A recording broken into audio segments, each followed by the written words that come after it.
This is just a sample of the audiobook. To get the complete audiobook, access the link posted in the first comment.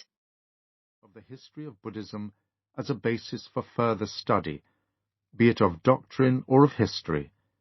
In part, I have wanted to counterbalance the common weakness of more traditional histories of Buddhism, devised by Buddhists themselves, to present a historical account of the internal history of Buddhism, by which I mean the development of doctrines and schools.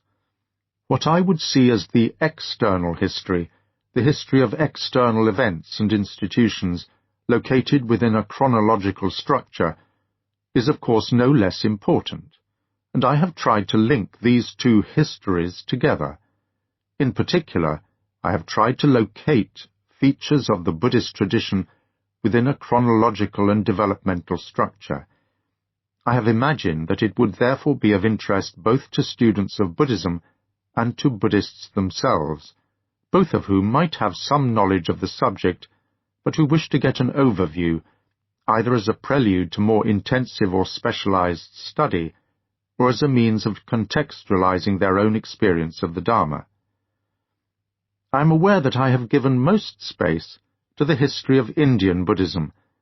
Since Buddhism as a major religious institution effectively died out in India roughly 7 centuries ago, is this not perverse?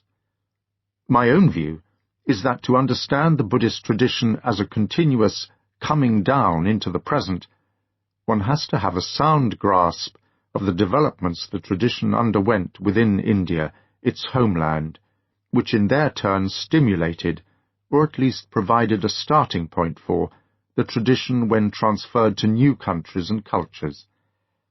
In this sense, the book falls into 2 parts: a more detailed treatment of Buddhism in India, followed by a briefer treatment of Buddhism in the rest of Asia. Without doubt, the history of Buddhism within each country or region outside India deserves its own lengthy book, and many of them already have several. To master the complexity of Buddhist history throughout Asia is beyond the competence of any single author, and this natural limitation is reflected in the proportionate treatment of the 2 areas.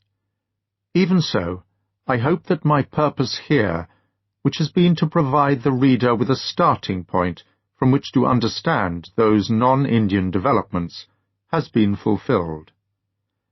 Many accounts of Buddhist history set about writing a history of those schools that are represented in the modern world. One result of this approach is the tendency to emphasize these modern schools out of their due historical importance. This is especially the case with the Theravada, since this school is also the inheritor of the sole complete recension of the early canon to have survived in its original language, i.e. Pali.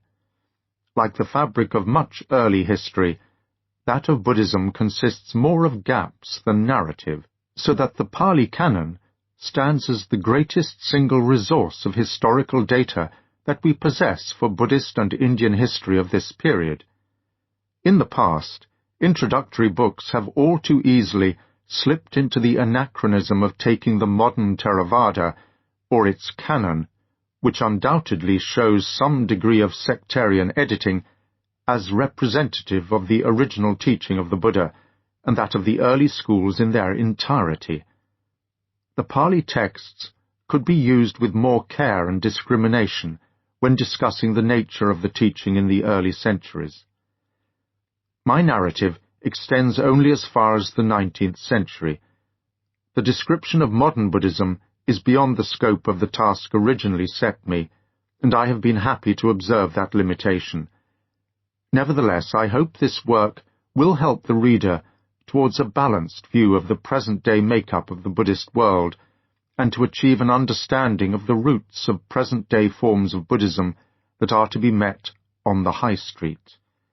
Recent centuries of Buddhist history do not always make inspiring reading, and I suspect that the history of more remote centuries often does so only because of the lack of real historical data for the period concerned.